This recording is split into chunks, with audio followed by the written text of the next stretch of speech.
Well, here we are. Episode 82, last game of the regular season. Get in these playoffs, baby. What a choice, 82 games. Anyway, welcome to Requiem for a Tuesday. It's me, your mans, Adam Pecora. Welcome back. Welcome for the first time. How you doing? How are ya? Thanks for tuning in. Took the vacation week last week. Didn't originally plan on it. Things just ended up getting a little hectic, as they tend to do around these Thanksgiving times. So I was like, you know what? Fuck it. We don't give the people half-assed episodes. Jesus. Isn't that ironic, like when you can't do something like that? Like I couldn't say half-assed correctly. I half-assed it. There's definitely a word for that, but it escapes me if I know it at all. But you know me, I know it all. That's right. I did that. I went there. Fired up. It's great to be back. Oh, boy. Pretty uneventful Thanksgiving, I gotta say. Pretty terrible football. But it was football nonetheless. And yeah, not a real whole lot went on. I was hoping to get some material out of that. Not the case. What can you do? My original plan for what would have been last week's episode was I was going to try to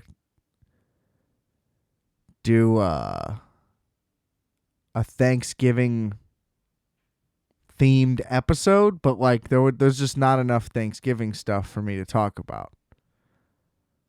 Now I'm sure there's many examples of movies that at least feature Thanksgiving, but like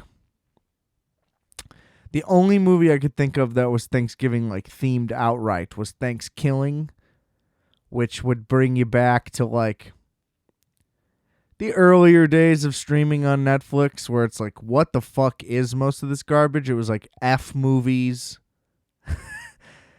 and just the lowest quality shit you could ever imagine. There's a bunch of like trauma pictures on there, I remember. Things of that nature. It was one of those, and it was like 38 minutes or something. And it ended up being pretty good. Killer turkey on the loose. All of it played for satire. Thank God. I think that was the thing. We went in expecting it to be played very seriously. And luckily that was not the case. Would have been much to our chagrin. You know what I mean? I think at one point the turkey cuts it's like college kids going home for Thanksgiving, and I think he like cuts the face off one of the dads and is just wearing it, but he's like turkey sized, but she's like, hey dad. It's like, all right. I think he like fucks one of the chicks. It's pretty crazy. It's good stuff. Check out Thanksgiving if you can. Or you know what? Go out of your way. Why not? I think a lot of horror movies would be a lot better if they were just aware that they were not good. Now, I don't know how easy that is to do, I guess. Because then eventually that would become a problem. And then that would be no good. And like that would be done poorly. And it's like they can't even do satire correctly. It's like that. Then you're really down a rabbit hole. I don't know. I don't have faith in horror movie makers. For the most part. Shout out Robert Eggers. The Northman, can't wait. The guy's 2 for 2. So, and we're only escalating. So the budget keeps getting bigger. I love The Lighthouse. So, pretty hype on that. Unlike Jordan Peele. You guys know how I feel about that. I feel like I've brought that up on here many times. I feel like I got to be like Dennis Green. You want to crown them? Then crown their ass. You know what I mean? Like, go ahead. You want to crown them? Go ahead. I'm not going to. Everybody wants to act like this guy's fucking Stanley Kubrick. He made one good movie. It's like, I get it. It was a good movie. But let's relax. Let's pump the brakes. It's just everybody, you can't know something's going to be good before it comes out. After someone's first movie. I had to gather thoughts right there. That's why the pause was so great. Because, yeah, you can. Like, you know what I mean? Like, Licorice Pizza's about to come out. I missed the fucking one screening that was happening. You don't check Instagram for an hour. Excuse me. I check it every hour for no reason. The 1 hour I don't check it. I don't check it every hour. Like, it's actually planned even. I don't know how often I check it. Not often enough, apparently. There was one goddamn screening before Christmas, and it was like next week as of this recording. Shout out to my future listeners. And yeah, missed it. Sold out in a heartbeat, of course. So now I gotta wait till fucking Christmas to see it. But anyway, my point is, that man has deeply earned the right to have high expectations. Jordan Peele has not earned the right to have high expectations. And it was those very high expectations, that have gotten me to where I am today. Just disappointed and broken. No, but I don't know. I thought Us sucked. I thought it was going to be great, just like everybody else. And then I just admitted the truth when it wasn't. We'll see. Who's the other big... There's another guy. Or it's the same type of thing. Oh, Danny McBride's making a horror movie? That can't be good. Halloween 2018? That was way better than I ever would have thought. And then guess what? Rip it right out of my heart.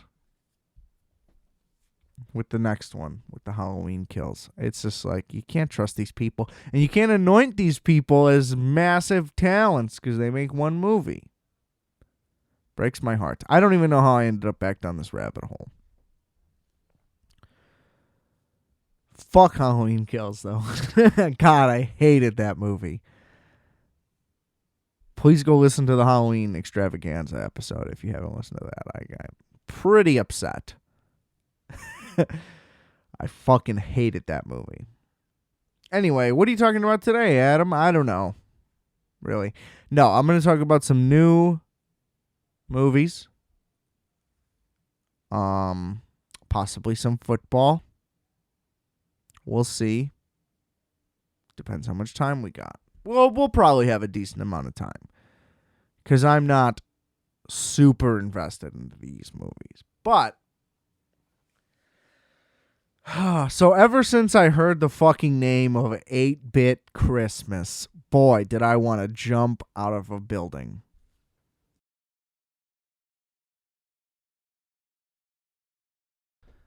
I mean, Christmas movies are bad. What is this title? Like, you definitely came up with the title before anything.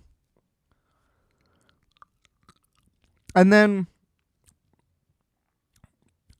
you see, it comes up as like the little preview before the episode starts when you're trying to watch Succession or, something good like that on HBO. And it's like, oh, look, 8-Bit Christmas. And it's like, what the fuck is this?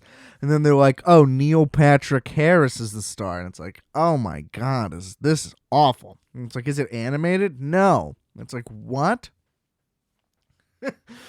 Okay. And I feel like it's all misleading. I mean, I'm half paying attention whenever that shit comes on and I'm trying to hit skip or whatever. So I never once, fully ever watched the trailer. But what I experienced the many times that it had come up is that I flat out missed the entire premise of the movie. It would just be like Neil Patrick Harris says a thing, like here's a zing, here's a quick little zing for the camera, for the people, And then it's like 8-bit Christmas. And it's like, what is this? None of this makes any sense. Anyway, so if you're unfamiliar, I'll fill you in. I'd say spoilers, but like, does it matter? Not at all. But I mean, I'm gonna say what I what I meant by that. Just to clarify, I will be saying and revealing spoilers, quote unquote. But do I even need to give you that warning because this movie's irrelevant? No. But I guess I effectively just did. So yes. Crazy how everything works. The universe is crazy, bro. Oh, fuck. Look. So here's 8-bit Christmas. I don't want to say it either. I don't like saying it. It's really irritating to me. 8-bit Christmas? Like, go fuck yourself. That just makes me so mad. And I can't even really piece together why. It's just, I don't know, just the half-assed rhyming of it. And just the total irrelevancy of the title. It has not... The movie...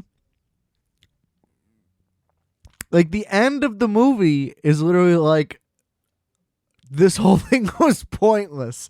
And, oh boy. Okay, I gotta start from the beginning. Because otherwise I'm gonna tell the story like Justice. All fucking stupid. And leave out details. Alright.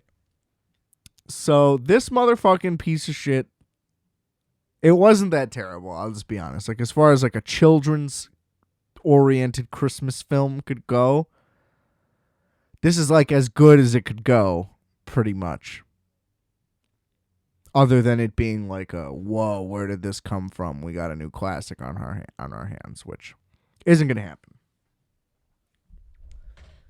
I don't know. I don't really like many Christmas movies. I mean, I love A Christmas Story. I think if you're one of those people who's like, oh yeah, but it's overrated, like, you can go fuck yourself. It is not overrated. It's a great film. Like, that's a great movie, period. We just choose to watch it once a year. So, yeah, let it get the 24-hour treatment. If you have a problem with A Christmas Story being on 24 hours on one channel, it's like, change the channel. Put on something else. You watch TBS so often that you're like, oh, fuck, I forgot this is still on. I really wanted to watch Sullivan and Son or whatever. I don't fucking know. What's even still on TBS? Is anything on TBS? I don't have cable anymore. That's partially my fault. But also, like, come on. A Christmas Story fucks hard. Like me. No. This fucking movie. This 8-bit Christmas.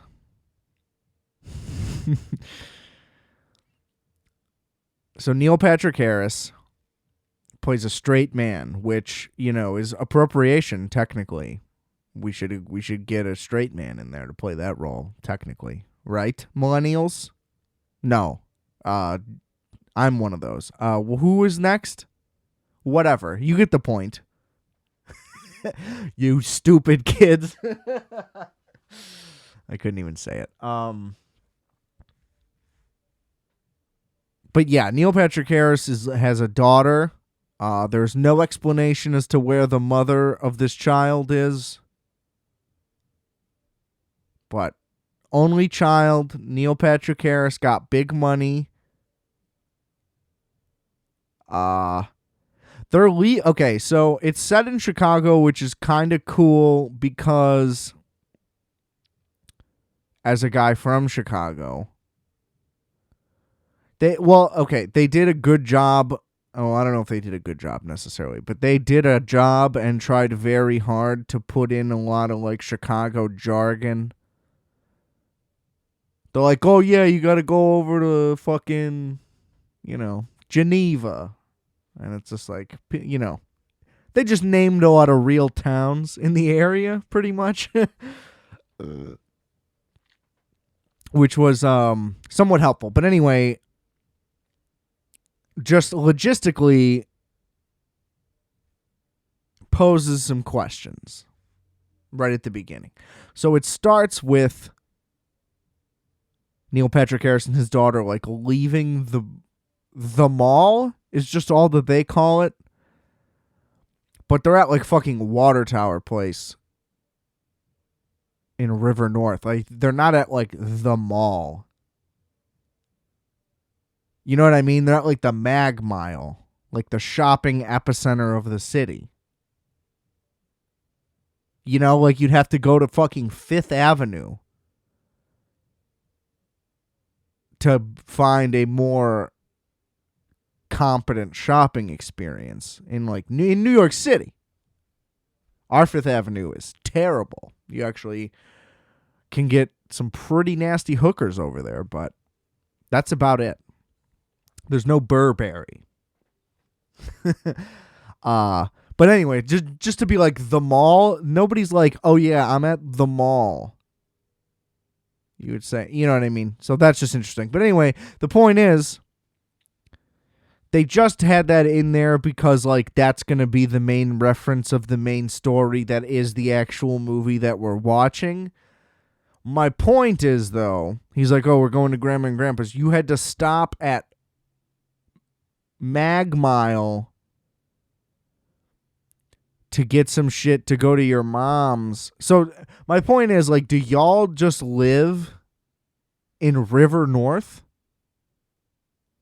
Because there's other malls, especially since it's set technically in the burbs. It's all in the burbs, which I'm going to get to. I understand that I'm kind of leaving things out, which like alienates some of the details. But anyway, my point is, if you're just going out to the burbs anyway, you must already be living in the city. Because regardless, there's always a mall. You can always get to a mall. There are malls on the north side, the south side, and the west side. Those are all the sides. So, I'm just pointing that out. And PH in this movie clearly got mun-muns. Okay? Pretty sure it was a very nice car as well. But it's like y'all are just living in River North, just like casually, just you and your daughter. It's like, I don't know. If I was a single dad with a daughter, would I be living in River North? If I was a single guy, period, with a bunch of cash, you know, that's a maybe. But, you know, if you got the daughter, you might as well just move to somewhere a little more efficient. I mean, I suppose they could have been in some surrounding area. It doesn't matter. None of this is that important, I suppose. Anywho, so they get out to wherever they got to go. I forgot exactly which burb they listed as the whole thing. But anyway, he gets to his mother's house. There's just nobody around, which is bizarre. He just walks in the front door. It's just like people don't leave their front door unlocked when they leave the house. I mean, I guess I also understand that like this movie isn't striving for any like realism in that sense. Like, oh, look at how meticulously we worked on this. It's just like, oh, this is just some movie. So it's like, okay, that's also kind of fine. So they're walking around. Oh, the little setup is just that in the 2 minutes of movie from them going to the mall and going to his mom's house, the reveal is the girl really wants a cell phone. He doesn't want to get it for her, and he once slipped on ice in the exact same place that he slipped on ice. Which is just silly that it would be like, oh, that's the ice spot. Not how ice works, ladies and gentlemen. If you're from a warmer climate,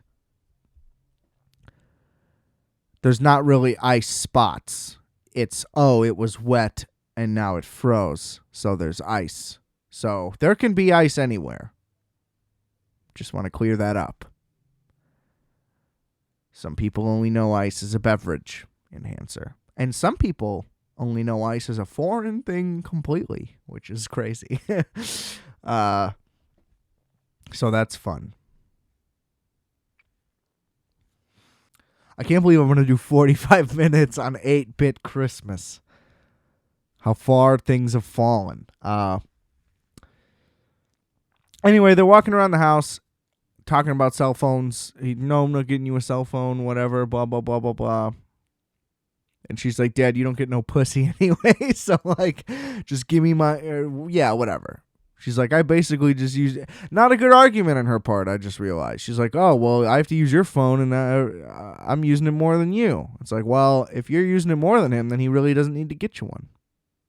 It's not that big of a deal. Anyway. See, I'm just poking all these little holes in here. This movie's going to be fucking Swiss cheese when I'm done with it.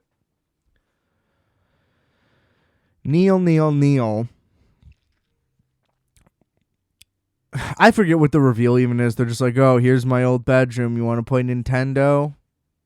Anyway, so they're playing a Nintendo. The whole point of this movie, 8-bit Christmas, is the story of a boy in the 80s who wants a Nintendo. And so this movie basically just becomes, Princess Bride or whatever. It's the easiest example of that. Except he's not reading a book. He's just, while they play Nintendo, he's telling his daughter the story. Every now and then, they cut back into the room. Same type of arc with that, too. The girl's, like, not interested, and then she's more and more interested. And then by the end, she's begging for the story. So, nice little nod to that, I guess. Because, that was also set in Chicago as well. No biggie. Actually, I think A Christmas Story is too. Or it's like Eastern Indiana or some shit. Regardless. Shout out to the Midwest, the Christmas capital of America. Jay Cutler, Christmas, Indiana. Santa Claus, Indiana. Sorry. Should have won that NFC Championship game. Okay. So then the movie becomes an 80s movie, and they hammer all the references in you possibly can, visually, verbally, blah, blah, blah, blah, blah. There's a rich kid in town. He's the only one with the Nintendo. He only lets 10 kids in at a time. The bit is 100 kids show up at his house every day just trying to get in, but he's just a rich dick and nobody likes him anyway. They just want to play with the Nintendo, so it's kind of like a big irony, whatever.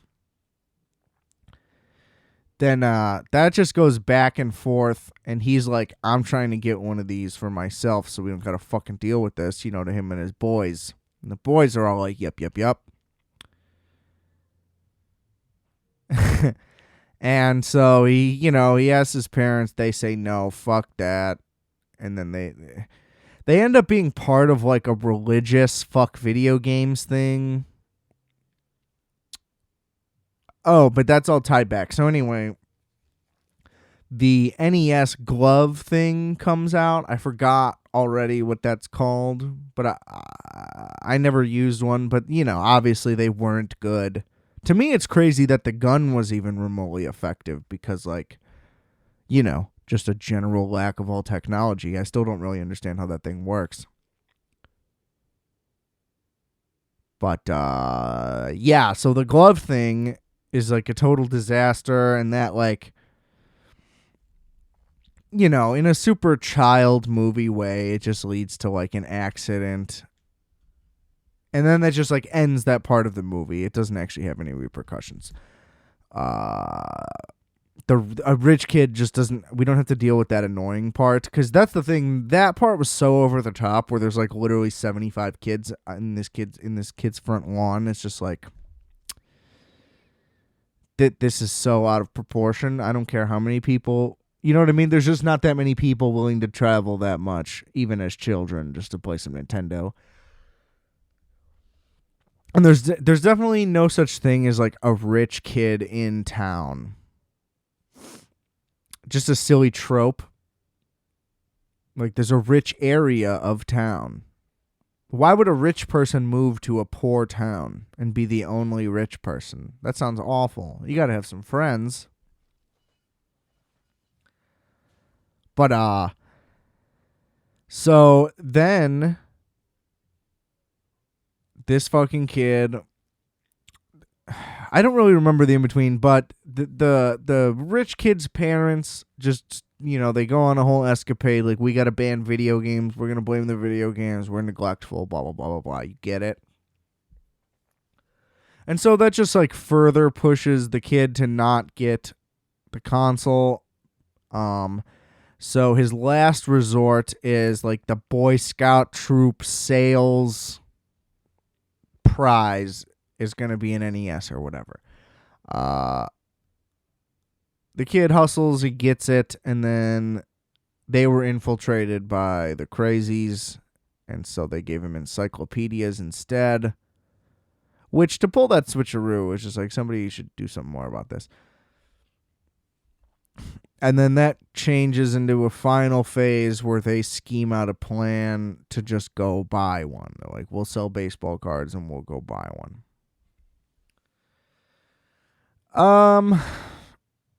So basically what happens is everything is just like fine, not particularly like, nothing is poorly made or directed or even acted, really. The script is pretty whatever. Nobody's really saying anything that funny.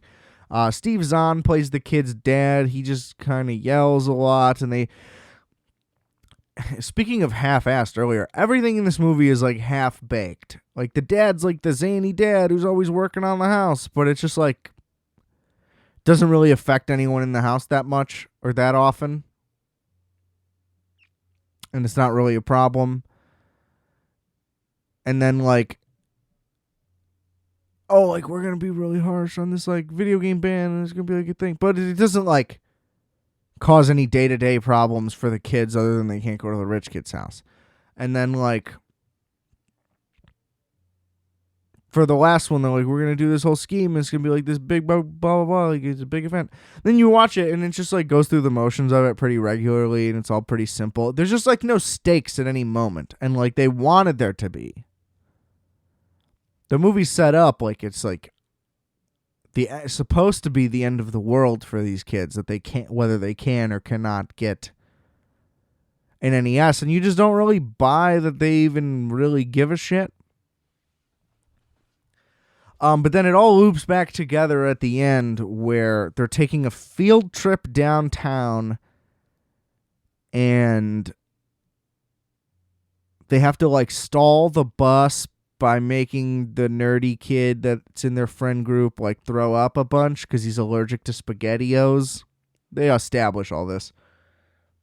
Ooh, a little burpy. Sorry. And the kid is just, like, puking and puking and puking, whatever, so they stop the bus. And the main kid is supposed to run to the mall, and buy an NES. Now, here's a thing that I guess I can't really comment on. I guess in 1988, maybe you only could buy an NES at one place, but that seems very unlikely to me. And, like, these kids, they had bikes and they were out independently anyway. Like, they had to be at you know what I mean? They had to be at the mall in the city. It just doesn't add up. Like, you guys could have just went and sold baseball cards and went and bought one of these on any day of the week you wanted. Like, there's just no reason for them to, like, need, like, I could have seen it if there was, like, if the ban had something to do with it, which it kind of did. He, like, runs into other kids' parents there, but, then they just, like, get rid of it, no problem. And then anyway, so the long loop around is when he's running for the bus, he slips on ice, throws the Nintendo into the street, and it gets ran over by the bus. Let me tell you this. there's no world in which a kid who has what would be like a $300 item, which in 1988 is what, like $1,100 today or something outrageous. There's just no chance that even in the scenario where he has to run, that thing is not clutched to him. And also the fact that like a bus driver wouldn't see a box flying at him and like not even react a little bit. All of it's just silly. Just silly. And yeah, and the fact that you just don't care that you're out that much money. I mean, they all cared and they were all devastated, but like the monetary value of that, I gotta say, would be a big deal because they're all aware that it's expensive. You know what I mean? They go out of their way to be like, only the rich kid has one of these. So I don't know. I just think the carelessness is unbelievable. Now you slip on ice, you slip on ice. If you don't see it, it's going to happen. You know what I mean? Oh, I should add, there's a great... Oh, okay. Sorry. Their field trip was to the Art Institute. So, whatever. That was their excuse. But somehow they were in... I guess if you were taking Michigan Avenue. But you wouldn't be all the way out there. I don't know. Logistically, I don't think it adds up. But that's not necessarily important. David Cross has a great turn as like a bootlegger. Like bootleg Christmas dealer. He ends up finding the kid right after. Because of course. And gets him a cab or whatever to catch up with the people. But they lose the Nintendo.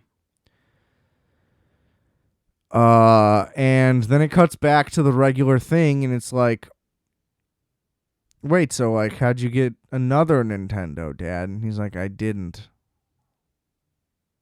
She's like, what? We're playing a Nintendo right now. And he just goes, oh, yeah, well, that summer I just did like mowing lawns, and I bought it with my own money. And she's like, well, what the fuck? What a giant waste of time. You were supposed to tell me the story of how you got the Nintendo. You know? And then the reveal is they were stringing the kid along the whole time, acting like they weren't going to get him shit, when really the dad was like building him like a pretty sick tree house the whole time. And then, like, that was the point of the story. Like, you don't always get what you want. But sometimes you'll get a cool other thing. And she's like, oh, so I won't get a phone, but I might get something else? And he's like, yeah. And she's like, all right. It's like, okay, what a fucking stupid waste of time. And then they try to do a sappy thing where, like, Steve Zahn is now just, like, dead. And it's like, well, this isn't tragic because we don't know what happened. So it's like you're trying to make this, like, an emotional scenario, but I'm not feeling anything because... And I don't know. That was pretty much what it was. It's like everything was just, like... It just fell flat. It just, like, wanted to be all these things. It's like, oh, we're going to have... like a little scheme scene. And we're going to do all that. And it's like, oh, this is going to be like a big organized, like heist almost. How are these kids going to like put their plan into motion? And then it just all kind of happens like really quickly and there are like no consequences. And then it's just like over. And it's like, oh, all right. And then again, the whole point of the movie is like, how do you get the NES? How do you get the NES? And he's like, I didn't get one. I did not get one. And either way, even the reveal within that reveal is I just bought it with my own money. It's like, yeah, you could have done that. You tried to do that already the whole time.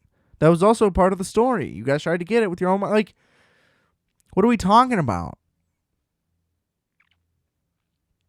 I don't know. It's stupid. It's just like, I don't know, there's like a self-importance to it. Maybe not. It's really hard for me to put my finger on. I don't know. It just like wants to be a classic.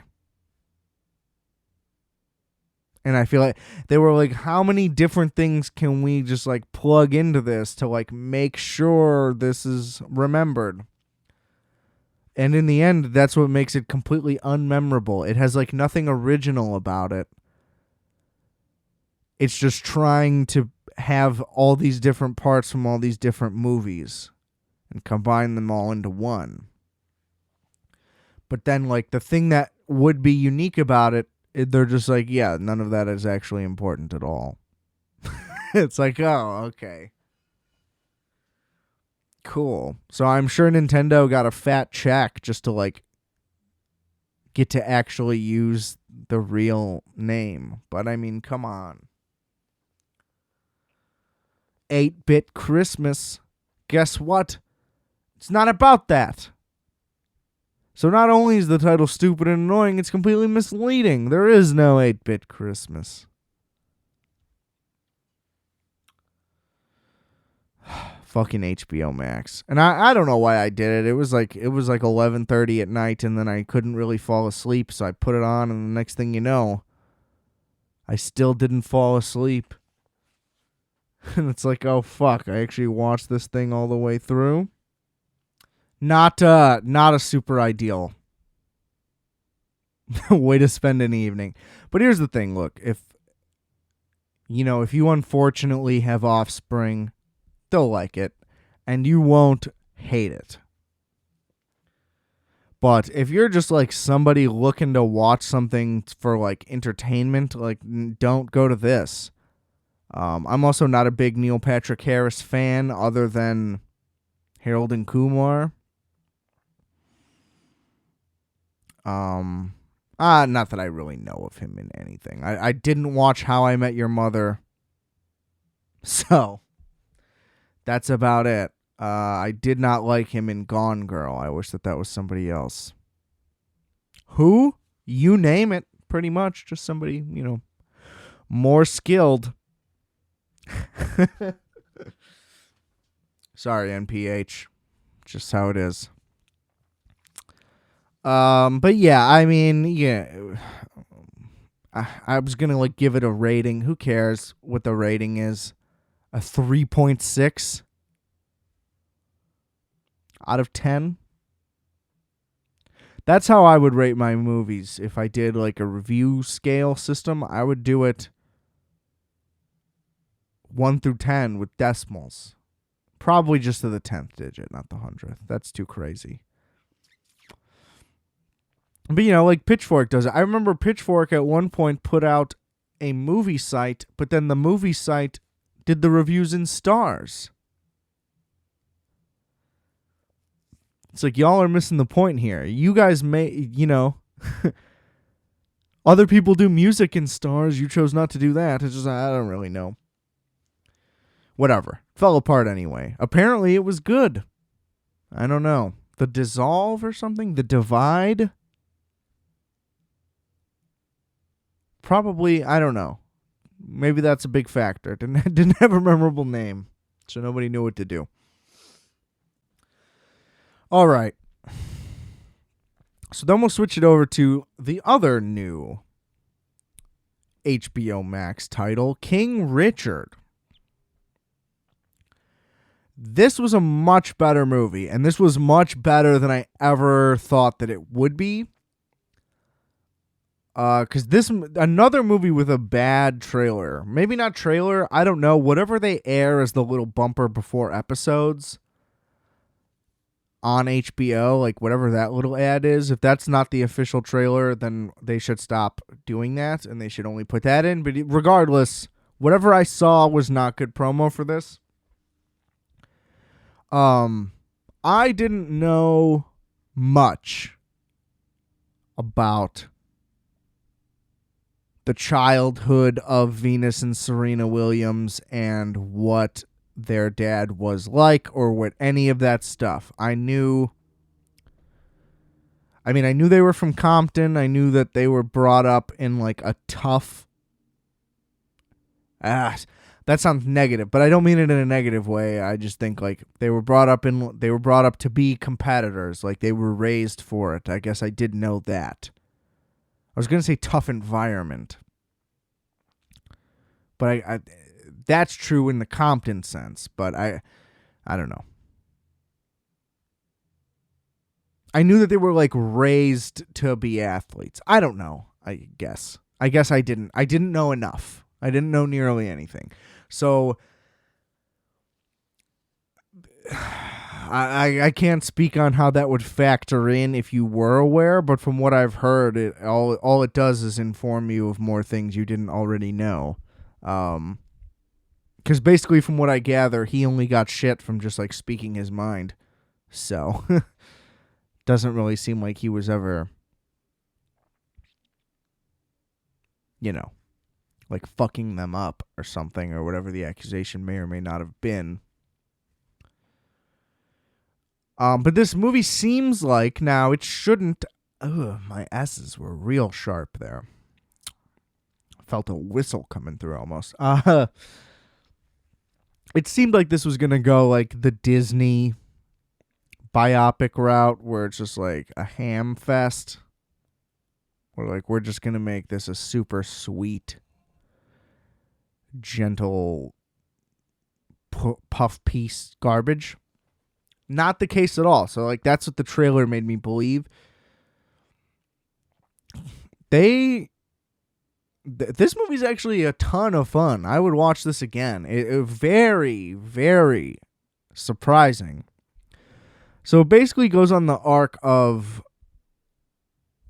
the Williams family from, let's see, I don't know, Venus and Serena are like 9 and 8 or something when it starts, and it goes through Venus's pro debut, which is when she was like 14 or 15 or something. So it's a 4 to 7 year movie, let's say. And it kind of just shows you what the fuck this guy went through, where, he never had a chance. He was born in Shreveport, Louisiana, at like the height of racism in America. In that area, especially, I think they said like he used to just get the shit kicked out of him all the time by like Klansmen, which is not ideal, I would say.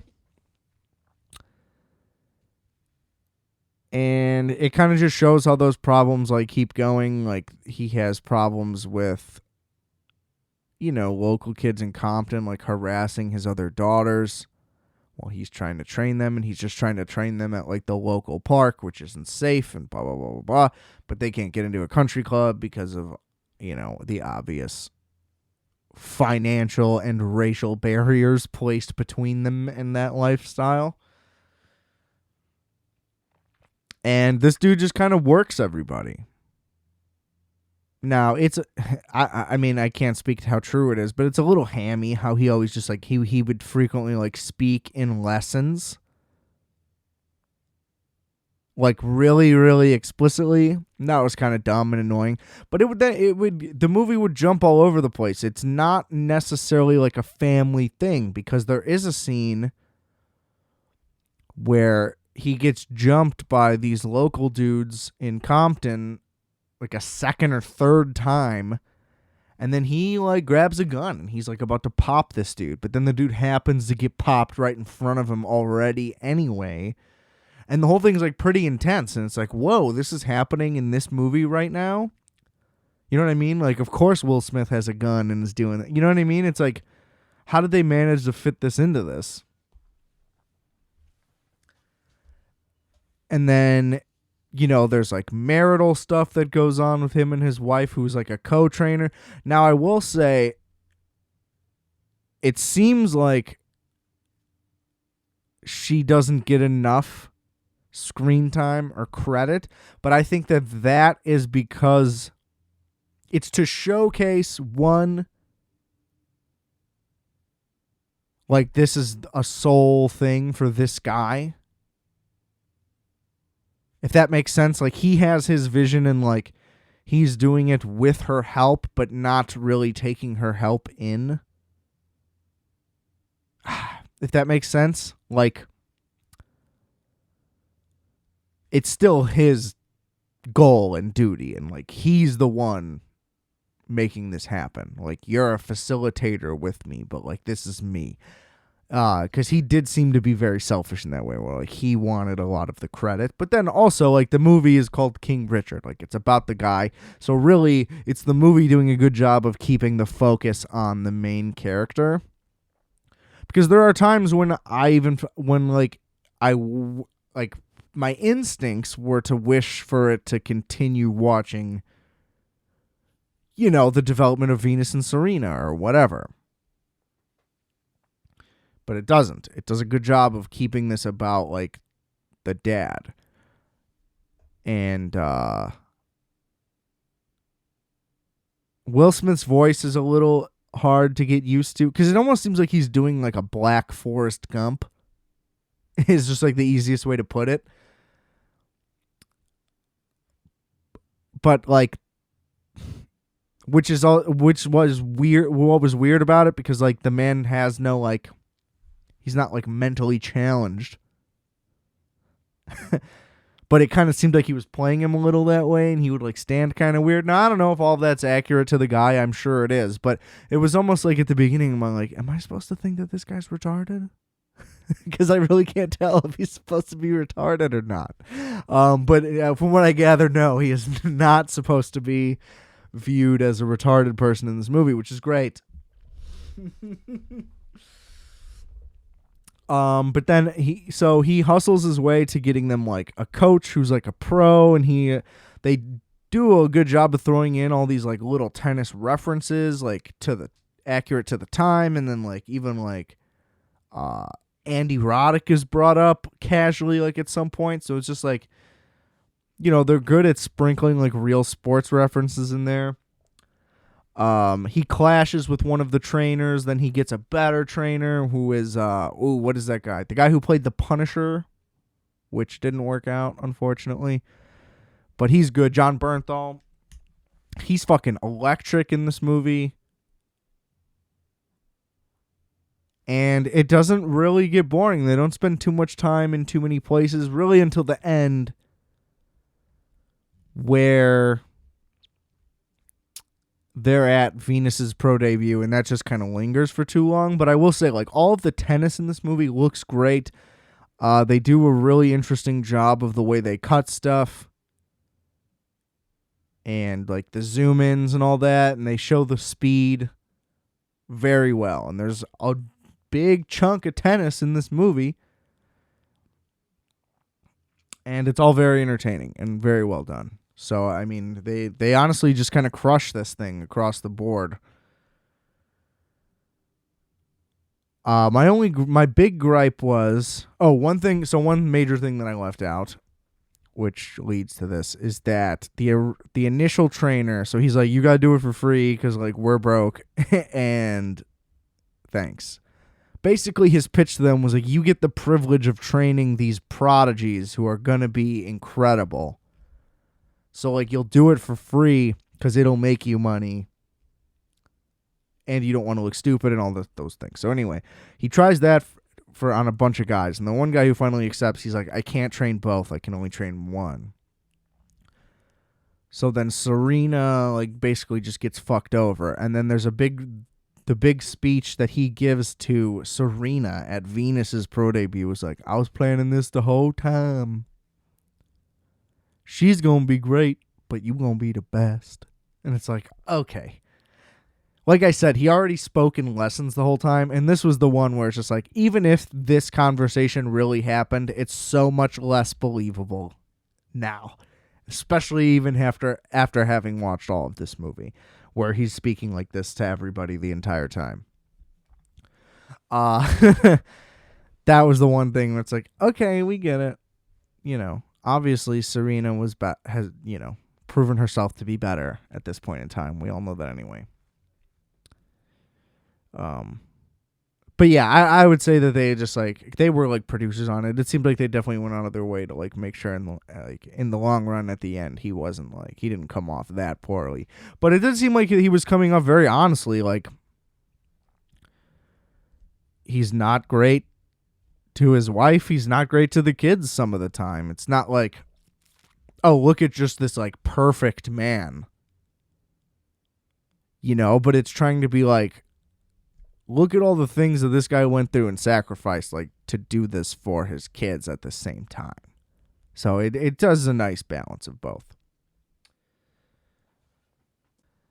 But I mean, at the same time too, he owns a lot of motherfuckers. He talks circles around people, makes them look stupid. It's a very funny movie through a lot of it. There's not a ton of emotion. There's an incredible scene between Will and the wife. I don't know the actor's name for that. You know what I mean? I always do this thing where I mix character and actor and I don't clarify. Whatever.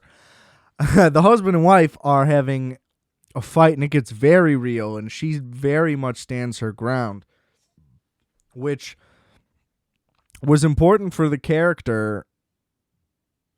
Again, whether this happened or not, just like for the movie, because like I mentioned, she's kind of just a background character, kind of just until the movie needs her, and it's like, oh, now she's a central figure again, but then she just like won't be in 4 or 5 scenes in a row, or at least not talking. Because there's another important scene where when Will takes Venus to the trainer, she goes with Serena to the park in the hood still and like works, and it shows that like, oh, this actually is a 2-person thing. Like, we're proving this to you right now. And the juxtaposition of those shots was really awesome. The editing in this movie is just fantastic. And yeah, so it just shows like, oh, the character like actually, cares and is important and all these other things. And they have a huge fight in the kitchen. She really stands her ground. It's just like, it just makes everything so much more whole. So they really rounded everything out of this thing. I wish it was maybe like 10 minutes shorter, which most of that could have got cut from the end. There's just like little things here and there where it goes on maybe just a little too long. But it does a great job. It showcases like all the weirdness of like the country club thing and just how like,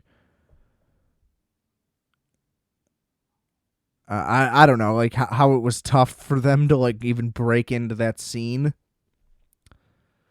Which is funny. He's basically just like, yeah, only just like rich white people play tennis. So he's like, that's why we picked tennis. Because like, he was basically like, there's no way that they won't be great at tennis if we just train them, because black people don't play tennis. But if they did, y'all would be fucked. And it's just like, yeah, you're right. That's how I've always felt about skateboarding. Any black dude that picks up a skateboard, like, and actually like works at it. Well, I mean, not any, obviously, but it just seems like so many black dudes go pro. But like, how often do you see black dudes skating? Like, you know what I mean? Just like around. It's a smaller number. And, you could see why. But I'm just saying, like, if somebody with like an already like natural athletic ability did this thing versus trying to do what everybody else does, they could get a lot further. Which is cool. I mean, it's kind of like the same concept as how you see like just the level of skill in UFC going crazy, because now people have been doing it since they were a kid, versus like 20 years ago, whatever, when it would be guys who started doing it as a backup option and it came late and all that. Just always love stuff like that. Sometimes you gotta find your way in. Like if I would have you know what I mean? If I would have been the guy doing the podcast fucking 7 years ago, things might be a lot different now. But you just can't. Sometimes you're too late to something.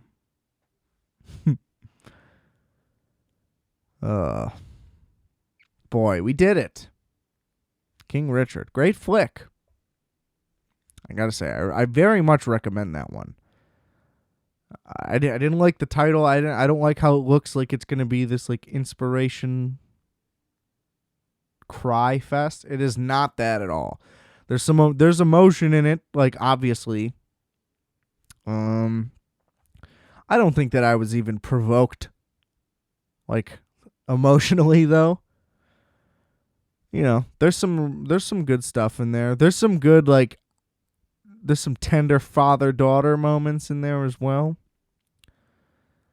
But it's not trying to be this like grand like tearjerker. It's not trying to like get you really,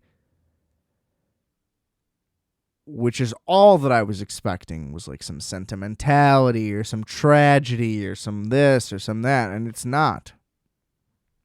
It's really not trying to do that at all. It's basically just trying to be like, yo, this is what went down, this is what shit was like, and this is like, we're just gonna do a really great job like piecing all this together for you, and like it's gonna look good. And you know, what more can you want? And once Bernthal gets in, too, it really just starts flying because he's electric on there. I mean, he's supposed to be playing a guy with like a fuck ton of energy, and like that's the whole thing, and he's like the cool tennis coach and all that stuff. But the movie just is nonstop fun from the second he shows up, because there's a lot of clashing before that. It's a lot of rejection. They're not getting into clubs. They're not getting trainers. Then it's, oh, we got a trainer, but I don't agree with this guy. And then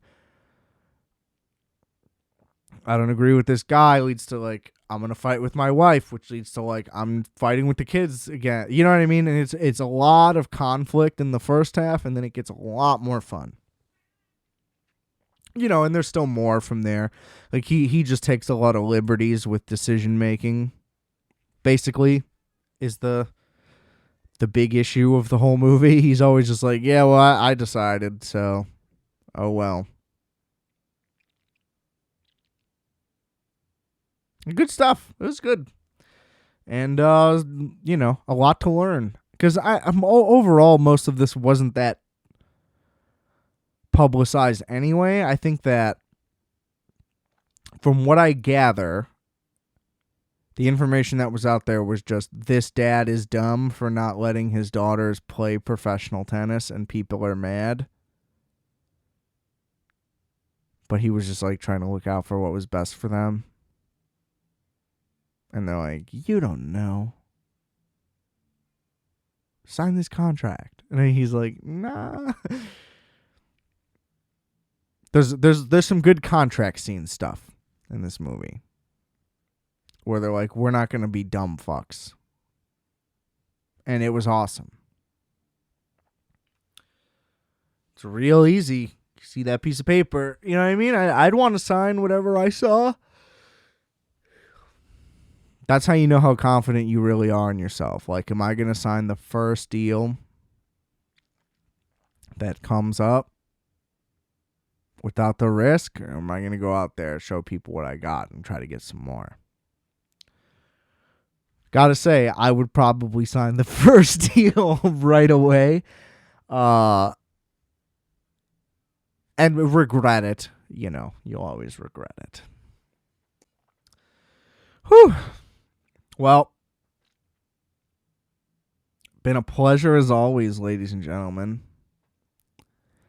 I hope you check out King Richard. I don't really care if you watch 8-Bit Christmas or not. Fuck. God, I hate that so much. But it was good to be back. No football talk this week, which is fine. I mean, the NFL is such a fucking mess. I have no idea what to make of anything. Just like everybody's saying, I mean, who's even good? We can't even tell. It's just crazy. So we'll see what happens. Probably talk some more of that next week. Maybe we'll see. Might have a mini-sode next week. I don't know. I don't predict the future. If you're listening from the future, then that's not relevant to you anyway. Rate, review, subscribe to this show. Apple, Spotify, Stitcher, YouTube, whatever, you name it, we're on it. We gotcha. Check out everything linked in the description if you're so inclined.